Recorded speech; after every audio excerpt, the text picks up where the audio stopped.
Debnath sir, जय हिंद। बहुत बहुत शुक्रिया समय देने के लिए। Thank you. जय हिंद राजेश। थैंक यू सर, बहुत बहुत शुक्रिया, आपने समय दिया सर। दरअसल एक नई बहस जो है वो इस वक्त समाज में युवाओं के अंदर शुरू हो चुकी है। Army chief general Upendra Dwivedi sir आज तक के कॉन्क्लेव में गए और उन्होंने कहा कि अग्निवीर जो है उम्मीदों पर खरे उतर रहे हैं और हम भी यही चाहते हैं कि वो खरे उतरें।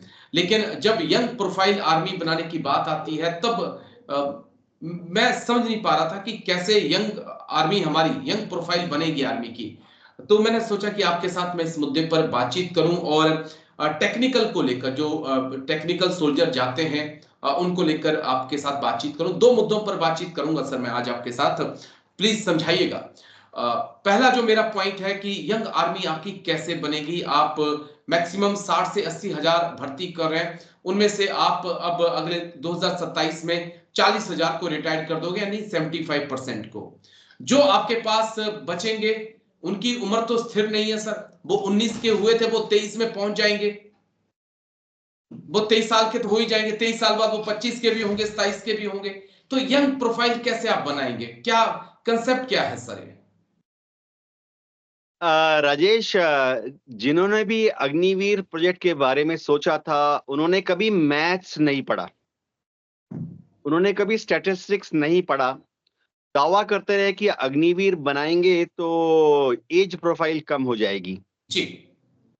मेरे ख्याल से जिन्होंने सलाहकारों ने, वो ज्यादातर सिविलियन थे। सबसे पहले तो मैं ये बता दूं, फौजियों जी। ने अग्निवीर प्रोजेक्ट के बारे में किसी जनरल ने नहीं सोचा था।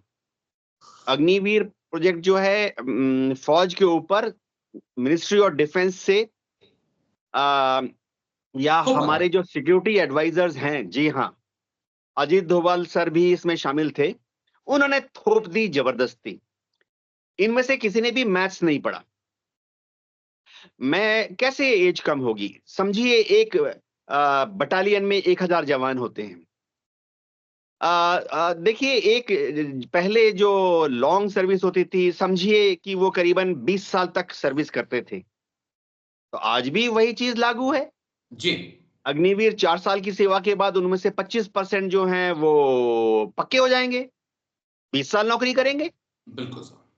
तो जो अग्निवीर 5वें साल, 6ठे साल से लेकर 19 साल, 20 साल तक पक्का काम करेगा लॉन्ग सर्विस के लिए, जाहिर है अग्निवीर करेगा।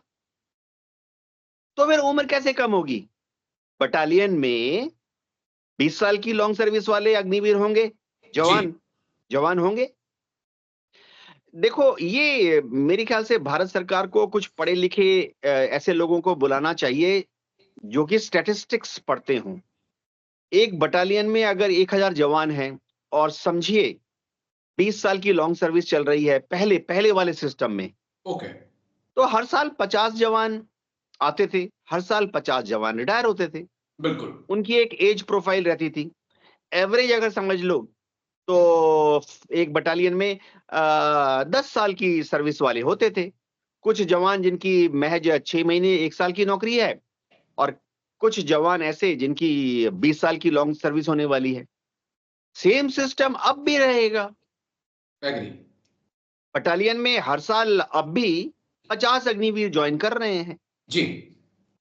50 अग्निवीर ज्वाइन कर रहे हैं, तो हर साल ऊपर से 50 लॉन्ग सर्विस वाले अब भी रिटायर होंगे। तो किसी बटालियन में कैसे अब नफरी होगी?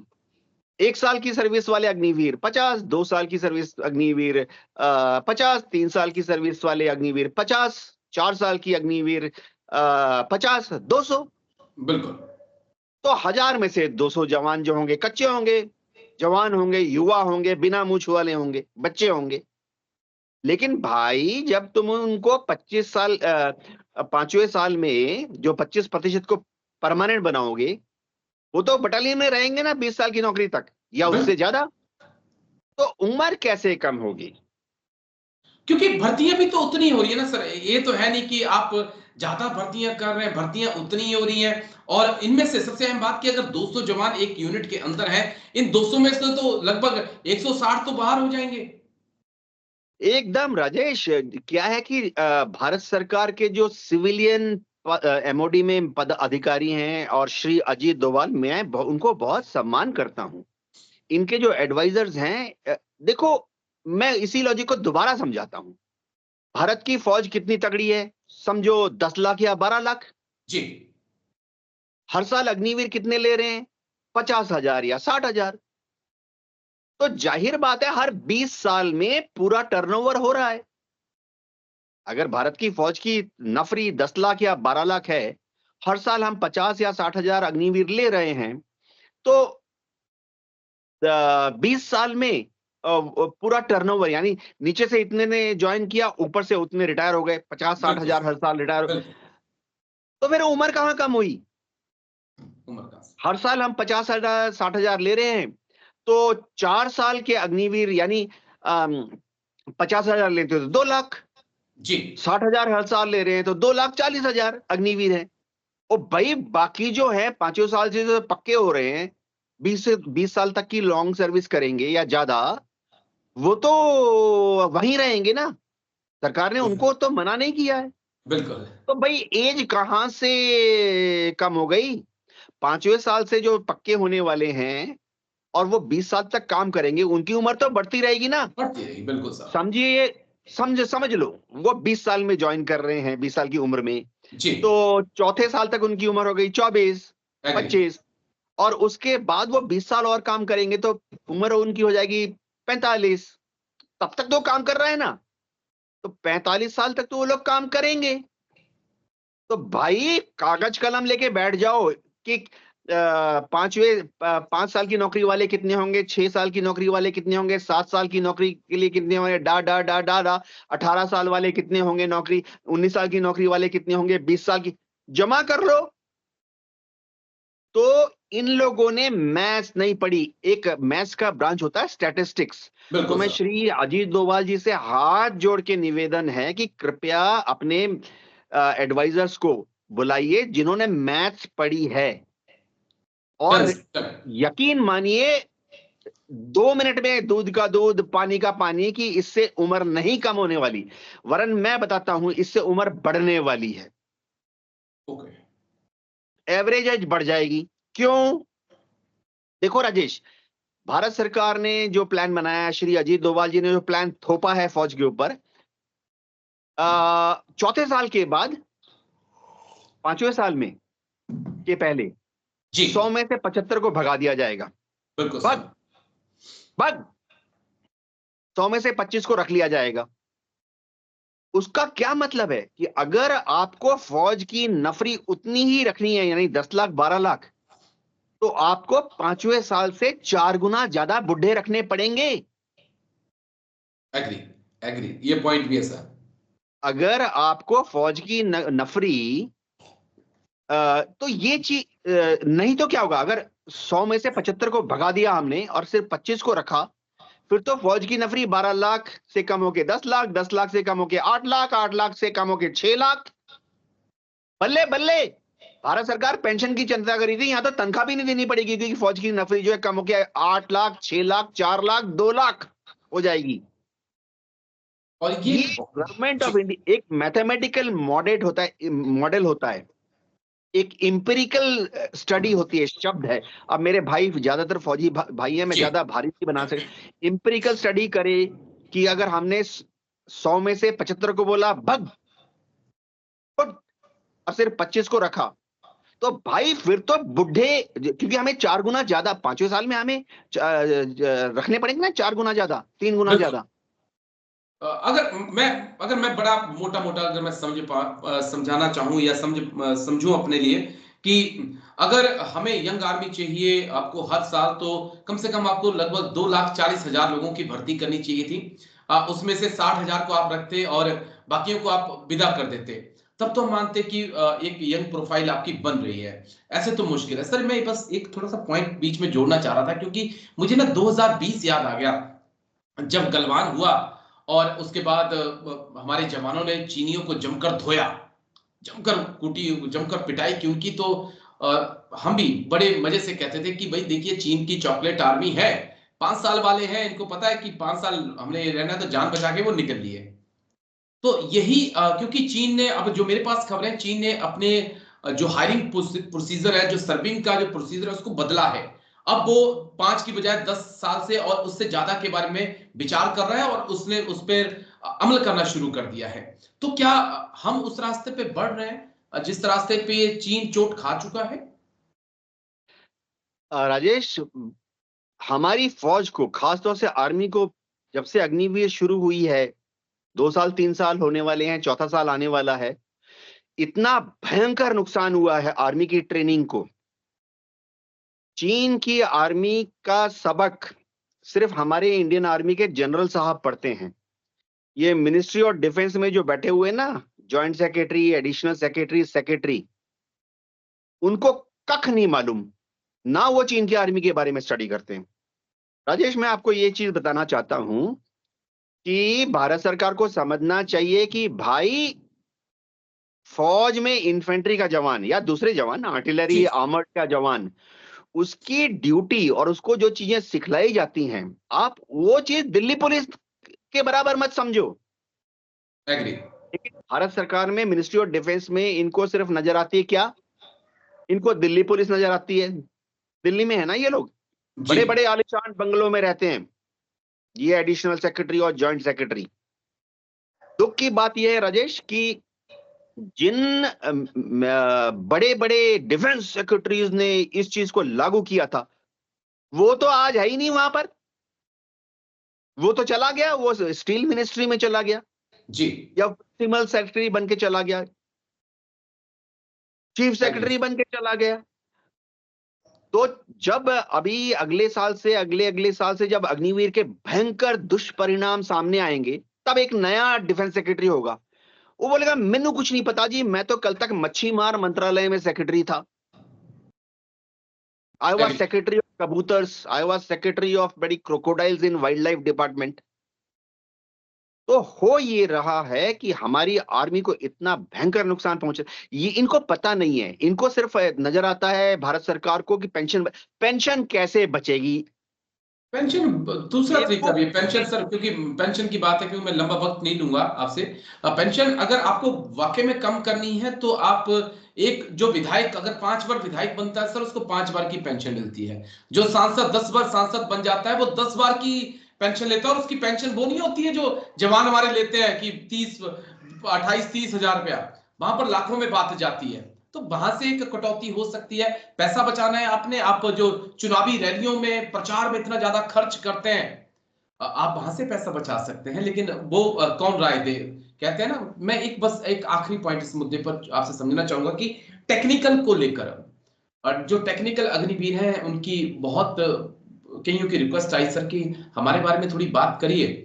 टेक्निकल को हम कैसे देख सकते हैं सर, क्योंकि जो तकनीशियन का काम है, अगर कोई राफेल पे, तेजस पे काम कर रहा है या कोई हेलीकॉप्टर पे काम कर रहा है, तो उस काम को सीखने में ही, टेक्निकल काम को तो 3-4 साल लग जाएंगे सर। और जब तक वो सीख कर पाएगा कि कौन सा नट कहां पर लगना है, तब तक उसको कह दिया जाएगा कि भैया थैंक यू, आपके 4 साल पूरे हुए, अब आप रुक सो तो ये यहां से। ऐसा कैसे चलेगा सर? राजेश, बहुत बड़ी बात आपने की है। देखो हो क्या रहा है, टेक्निकल काम, चाहे वो एयरफोर्स का हो, नेवी का हो, आर्मी में भी बहुत बिल्कुल सर। टेक्नोलॉजी आ गई है। टैंक बहुत सोफिस्टिकेटेड हो गए हैं, कोर ऑफ सिग्नल में, कोर ऑफ ईएमई में बहुत कॉम्प्लेक्स काम होता है। देखो क्या होता है, भारत सरकार के टैक्स पेयर्स के लाखों रुपए खर्च करके उसको, अग्निवीर को, पहले साल, दूसरे साल, तीसरे साल, चौथे साल कुछ सिखाया जाएगा। टैंक का इंजन कैसे ठीक करना है, सिग्नल्स वाले सिखाएंगे कि वायरलेस सेट को कैसे खोल के उसको ठीक करना है। नेवी वाले सिखाएंगे कि शिप का जो रडर सिस्टम है उसको कैसे ठीक करना है। एयरफोर्स में सिखाएंगे कि मिराज 2000 और राफेल का जो बॉम्बिंग सर्किट है उसको कैसे ठीक करना है। बिल्कुल सर। इसमें टैक्स पेयर्स के पैसे खर्च हो रहे हैं, वो सीख रहा है। इनको पता नहीं है, हमारी भारत सरकार को, चौथे साल तक वो कोई यूजफुल काम नहीं करता, वो सिर्फ सीखता है। सीखता है। उसका जो 2 फीते वाला इंचार्ज होता है ना, कॉर्पोरल या नायक, या उसका जो 3 फीते वाला इंचार्ज होता है, सार्जेंट या हवलदार, वो उसको सिर्फ सिखा रहा होता है। 3 साल 4 साल की सर्विस तक तो एक आप उसको इंडिपेंडेंट चार्ज नहीं दे सकते। आप नहीं बोल सकते एक 3 साल के अग्निवीर को, हाँ भाई तू अब आजाद है, 3 अग्निवीर जाओ और फलाने वाले टैंक की जो चेन है जो कि खराब हो गई है पहाड़ों में, उस चेन को चेंज करो। नहीं कर सकते। नहीं कर सकते, एग्री वो सर। सीख रहा होता है, वो सीख रहा होता है कि टैंक की चेन को कैसे चेंज करना है पहाड़ों में या वर्कशॉप में। अब जब वो उसने कोई यूजफुल काम नहीं किया, वो तब तक सिर्फ हथौड़ा लेके आता है, स्पैनर लेके आता है, इधर से कुल्हाड़ी मारता है, उधर से खड्डा खोदता है। टैंक की चेन की बात कर रहा हूं, मैं देख चुका हूं, बड़ा भयंकर प्रोसेस होता है। 10-10 किलो के हैमर चलाने, वो सिर्फ वही काम करना पड़ता है बिल्कुल उसको। सर। ये सीख जाता है चौथे साल में। भारत सरकार का, राजेश मैं आपको अंदाजा देता हूं, 10 लाख रुपए खर्च करते हैं 4 साल में उस अग्निवीर को इतना सिखाने के लिए। एग्री। और जब वो इतना सीख जाता है और अब थोड़ा इंडिपेंडेंटली, यानी अपने आप अकेला काम करने के लिए तैयार हो जाता है, तो हम उसको बोलते हैं भग। ये क्या हो रहा है? टैक्स पेयर्स के पैसे से हम 4 साल तक एक टेक्निकल बंदे को कुछ सिखाते हैं, चौथे साल तक वो सीखता है कि कैसे एक रेडा सेट को मिराज 2000 के ट्यून करना है। और जब वो एक दिन कॉन्फिडेंस आ जाता है, क्योंकि सिलेबस है भाई, मैं जी। एयरफोर्स में 34 साल सिलेबस है, ये नहीं कि वो डरा रहता है, नहीं, सिलेबस लिखा है कि पहले साल की नौकरी वाला इतना टेक्निकल काम करेगा, दूसरी साल की नौकरी बिल्कुल। वाला इतना टेक्निकल काम करेगा, तीसरी साल में वो इतना टेक्निकल काम करेगा। चौथे साल के बाद उसको सुपरवाइजरी पोजीशन में लाते हैं। जब वो और जब भारत सरकार के 10 लाख रुपए एक एक अग्निवीर को टेक्निकल काम सिखाने में हो गया, उसको बोलते हैं भग। वो राजेश, ये पैसे की क्या बर्बादी हो हुई रहा है? सर। जी, वो पैसे की भी बर्बादी हुई। बर्बादी। राजेश, ये क्रिमिनल कार्रवाई हो रही है, ये आतंकवादी कार्रवाई हो रही है। इससे देश की जो जड़ है उसको काटा जा रहा है। पैसा तो बर्बाद जा रहा ही है, उसका एक्सपीरियंस भी बर्बाद हो रहा है। यस। ये लोग सोचते हैं कि यार क्या है, बीएसएफ में भी तो बंदूक लेके बॉर्डर पे खड़ा रहता है। ये लोग सीआरपीएफ तो नक्सल का बंदूक लेके नक्सलाइट की वो कर रही है सामना। अरे भाई, सीआरपीएफ वाला मैं इज्जत देता हूं, वो भी शहीद हो रहे हैं देश के लिए, सीआरपीएफ। लेकिन बात है कि सीआरपीएफ वाला जब बंदूक लेकर छत्तीसगढ़ में नक्सल का सामना कर रहा होता है, वो बेचारे नक्सलाइट पुराने पुराने 4 साल या 40 साल पुराने हथियारों से लड़ रहे होते हैं, कुछ कच्चे में होते हैं, कुछ तो बनियान भी उनकी फटी होती है। उनसे लड़ना और पाकिस्तान की आर्मी से लड़ना सेम स्किल सेट है क्या? नहीं हो सकता, नहीं हो सकता, मैं एग्री सर। बीएसएफ की, चलो बीएसएफ बड़ा शानदार बहुत इज्जत है, बीएसएफ वाले बहुत शानदार काम करते हैं, मेरे भाई मेरे जवान। कांस्टेबल बोला जाता है, वो जवान नहीं होते बीएसएफ वाले, वो कांस्टेबल होते ओके। हैं, बहुत अच्छा काम करते हैं। लेकिन भाई बीएसएफ की जो बटालियन है वो सिर्फ पहरेदारी का काम करती है। अगर डिफेंस, यानी दुश्मन हमला कर दे, तो बीएसएफ को डिफेंस में भी नहीं लगाया जाता, क्योंकि उनकी ट्रेनिंग नहीं होती उस तरह से, उनके हथियारों की ट्रेनिंग नहीं होती, उनको जी। टैक्टिकल काम उस तरह से नहीं सिखाया कि डिफेंस कर ले। डिफेंस का काम बीएसएफ का काम है, पास वाली आर्मी यूनिट को दे देना, भाई आ जाओ डिफेंड करो, बचाओ, डिफेंस करो, यानी देश की रक्षा करो। और ऑफेंस, भाई आर्मी में एक इन्फेंट्री बटालियन कमांडिंग ऑफिसर से लेकर एसएम साहब तक सबको ऑफेंसिव सिखाया जाता है जी। कि हमला करना है दुश्मन पर। एक साथ 1000 जवान जब फायर करेंगे, इतनी मशीन गन फायर करेगी, इतने हैंड ग्रेनेड चलेंगे, इतने मोटर राउंड फायर होंगे, अगर लड़ाई 2 घंटे चली तो कितने राउंड फायर होंगे। ये पूरा सर। ऑफेंसिव, यानी दुश्मन में हम हमला कर रहे हैं, उसकी दुश्मन के सामने जो चौकी है उस पर कब्जा करने की कोशिश कर रहे हैं लड़ाई के दौरान, जैसे कारगिल में हुआ। बिल्कुल, बिल्कुल सर। ऑफेंसिव एक्शन तो बीएसएफ वालों को कभी सिखाया ही नहीं जाता, ना उनके जवानों को और ना उनके अफसरों को। उनका काम है सिर्फ संतरी, यानी तार के बाउंड, वो जो तार लगी है ना, उसके साथ बिल्कुल साथ सर। डोरी लेके ढूंढते रहो और ड्रग्स को और स्मगलर्स को पकड़ो। अगर पाकिस्तान की फौज दिखाई दी तो हमारी आर्मी को फोन कर दो। अब भारत सरकार सोचती है कि हमारी आर्मी, मैं बहुत नाराज हूं भारत सरकार से। भारत सरकार सोचती है कि हमारी आर्मी वही काम करती है जो सीआरपीएफ का कांस्टेबल करता है, जो बीएसएफ का कांस्टेबल करता है। अरे नहीं भाई, स्किल जो रिक्वायर्ड चाहिए, उसके लिए जो नॉलेज चाहिए, टैक्टिकल एप्रिसिएशन, कि जी। प्लाटून डिफेंस में ऐसे कैसे काम करता है, सेक्शन जब अटैक में जाता है तो क्या क्या कार्रवाइयां हैं, ये सब चीजें बीएसएफ को सीआरपीएफ को नहीं सिखाई जाती, उनका काम नहीं है, वो उनका पुलिस काम है। है सर। लेकिन भारत सरकार समझती है कि हमारी जो फौज के सिपाही हैं, नायक साहब हैं, वो बीएसएफ और सीआरपीएफ के कांस्टेबल के बराबर हैं। ये ऐसा इसलिए हो रहा है क्योंकि सारे भारत सरकार के एमओडी वाले सब सिविलियन है, इन्होंने कभी एनसीसी भी नहीं ज्वाइन की। इनको मालूम नहीं है, इनको एमओडी के एक एक बंदे को, एलडीसी यूडीसी को मेरे सामने लाओ, मैं उसको बोलूंगा हिल मत, 8 मिनट तक सावधान पोजीशन में खड़ा रहे, तेरे नाक पे मक्खी बैठेगी, तू हिलेगा नहीं, सावधान में रहेगा, नाक की मक्खी को तू हिलाएगा नहीं, मुंडी नहीं हिलाएगा। इन्होंने कभी किया नहीं, इनको ये मालूम नहीं फौज क्या है। और